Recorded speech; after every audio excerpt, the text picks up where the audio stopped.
Yun! Happy first anniversary, Team Balasek! Alright! So ayan o.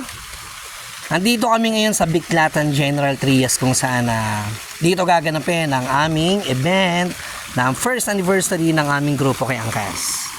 So ayan yung pagpasok natin dito at meron ditong 6 na kubo. Hi guys! Shoutout kay Benedict.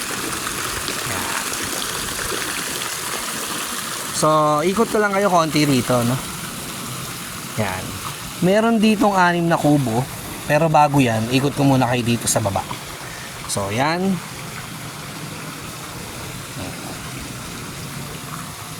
Yan. Tapos, meron ditong lamesa. Yan. Habang naghihintay ng ating mga kasamahan o ng ating mga member dito sa grupo, no? So, ikot ka lang kayo para at least makita nyo yung private resort ni Madam Kilay. So, ayan, no? So, pwede tayo maglaro dito sa mga mahilig mag-billiard o kahit sa hindi. Yan. Tapos, andito yung kanilang lababo kung saan pwede maghugas. Tapos, dito pwede magluto. Tapos, meron din tayo ditong portable gas stove. Meron silang libre na isang butane. Pero kung gagamit kayo ng gasol, meron silang rent na nagkakahalaga ng 600 pesos. Tapos meron din ditong crepe. Yan, kung saan pwede ninyong paglagyan ng kahit na ano na kailangan na meron kayo, no?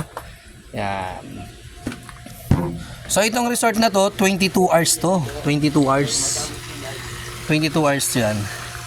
So, okupado siya ng 12 noon hanggang kinabukasan ng 10 a.m. Yan. So, bali, kailangan lang dito mag-deposit ng 2,500 para sa mga pwedeng masira kung sakali mang merong madadamage sa mga gamit dito sa resort. Tapos, yung upa natin dito ay nakapromo sila ng 10,000 only packs yun. Kaya mag-accommodate ng 100 persons based sa kanila. Tapos dito naman, sa mga may mahilig kumanta, yan, nandyan yung ating video, okay?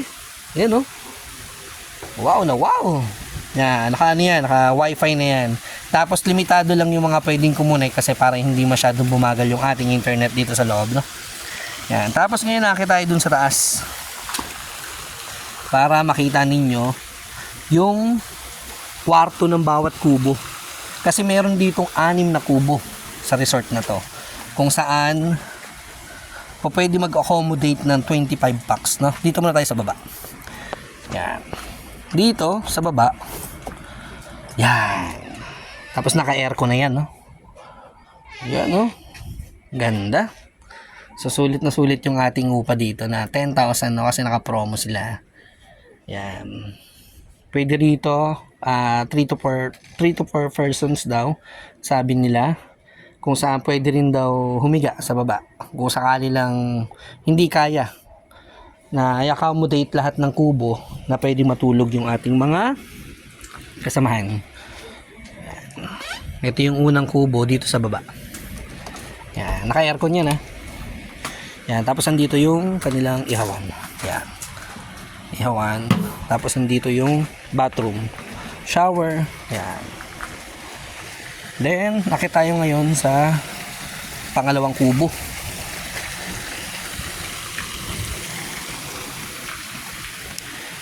Yan.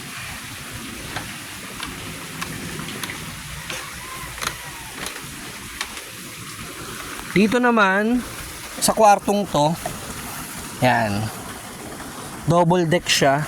Yan. Pwede siya na 2 to 3 persons. Yan, no? Ito naman, hindi siya aircon. Sorry. Air condition din yata to. Ayan, air condition niya. Oo nga.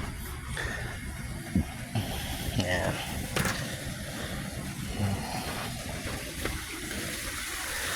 Tapos, dito sa pangatlong kwarto ng kubo, yan.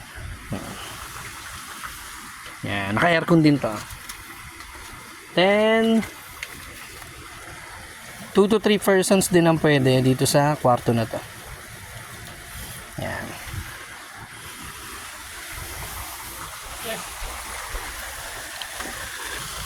Then, dito naman sa pang-apat na kwarto.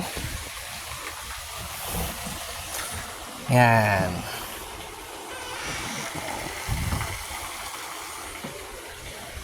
Naka-aircon din siya. Tapos, ganun din, 2 to 3 persons yung pwede rito sa kwarto na to. Yan.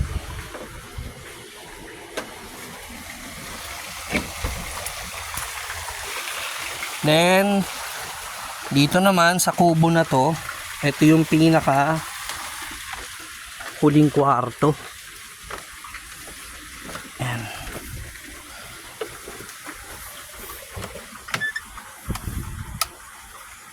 Yan. Yan. Okay, dito naman 4 to 5 persons ang pwede rito. Dito naman wala siyang aircon, electric fan lang siya.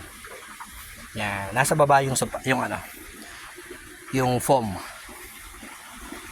Yan, no? So sa mga may gaganaping mga event, pwede kayo dito. Actually, malaki na rin yung na-save namin kasi malaki yung discount na promo ni Madam Kilay dito sa resort niya. So, yan yung itsura sa labas. Yan. Ingat lang sa pagbaba kasi medyo delikado lang, lalo pagbasa. Mas mainam na nakapaalang pag-akyat.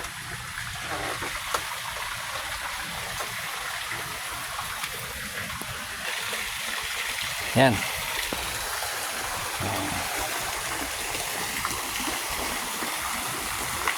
So, ayan, no? So, sa mga gustong mag-book dito sa resort ni Madam Kilay, yan, i-search nyo lang yung Kubo ni Jimo by Madam Kilay. So, naka-promo sila, no, hanggang November.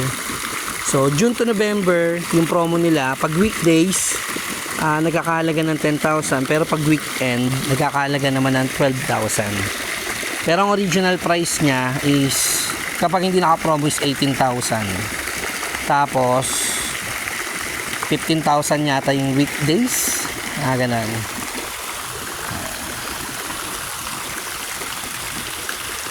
Yan. So, habang naghihintay ng ating mga kasamahan dito sa ating grupo.